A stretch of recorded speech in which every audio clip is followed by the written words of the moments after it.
So for the past few months, I've been working on this idea of the feel-good transformation. And this is the kind of organizational change where people aren't being pushed to comply, but people are participating or being drawn to comply through positive actions that are happening within the organization. But every time I use the phrasing feel-good transformation, I get, varied reactions from people that are listening to me say this. I remember presenting this to one exec from a large American firm who just started laughing at me when I said it. And she was like, I've never been part of a transformation that felt good. That she was really laughing at the idea. Last week, I was with a few colleagues and I was again sharing this idea. And I remember one of the colleagues saying to me, this is not an idea that I could ever stand behind. I could never stand in front of CEOs and use the phrase feel good transformation. You need to find a better way to describe this concept of yours.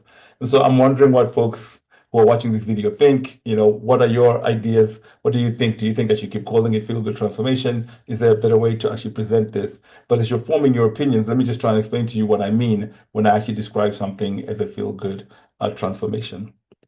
So as far as I'm concerned, a feel good transformation is one that is where you don't have to push people, right? So in organizations, you push people, you apply force to kind of like drive change. In a feel good transformation, what you do is you actually create gravity that draws people into the change, right? So you do actions and activities that create gravity that draws people into the change. So that's the first idea of what we mean by a feel good transformation. What that actually means then is when you're trying to drive this change, what you're trying to do is you're trying to create momentum. And the way you create momentum is by just engaging in consistent actions that are connected to the change that you're trying to drive, and then making sure that those actions create visible results or visible outcomes. And this is the production of visible results or outcomes that then grows engagement or increases buy-in from the people within the organization.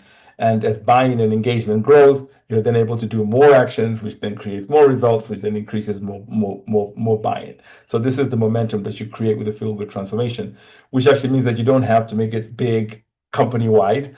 You can just start small. So one way to do it is to probably like start with small projects, right? And then you can get an early win. And then as you start celebrating those early wins, you increase buy-in. And so you just keep creating momentum, and people get drawn in. The engagement grows through the visible results. So people engage as they see the results that are being produced. And that's what we mean when we say a transformation that feels good, because then what you're measuring is not how many people are participating. What you're really measuring is how many people are bought in, or how many people are joining willingly without being pushed, right? And that's the goal. And this idea of buy-in really matters, right? Because when people buy into something, they have two characteristics. The first one is they have a positive evaluation of the initiative that they were working on. They view it as a good thing. They view it as something that is legitimate for the organization to do. But beyond just positive evaluations, they also want to actively participate by advocating for our initiative to others, or maybe actively contributing to its success.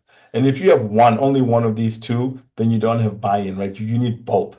And you can see this when you start to create a two by two, right? And you can see that people that are low in evaluation and low in participation are people that are resisting the change. You might even describe them as opponents, maybe. People that are being forced to participate, i.e., they don't like the change, they don't positively evaluate it, but they're participating anyway. You can call these prisoners because they're being forced to comply. And then finally, you can have people that support or endorse what you're doing, but they don't want to actively participate. And so if they don't want to actively participate, we can call them supporters. Sometimes you get this from leaders, right? They say, yes, go do it. We support you, but then they never publicly actively contribute to the work that you're doing. And then finally, you have champions. These are people that are actually bought in. And that's what you really want to grow when you're trying to drive change. You want champions, people that are actually happy to be part of the movement. They evaluate it positively, and they also want to actively contribute. And so what we're looking for is to grow the champions for our initiative. And as we grow the champions for our initiative, it is their energy and their positivity that sort of drives or brings in others to join. And so that's the question that I have as I start thinking through this. Can you actually have a feel good transformation? Do you have examples of feel good transformations that you've been part of? Have you seen feel good transformations succeed? And should I keep using the words feel good transformation, or is there a better way to describe what I'm thinking about here? Looking forward to seeing your comments in the feedback.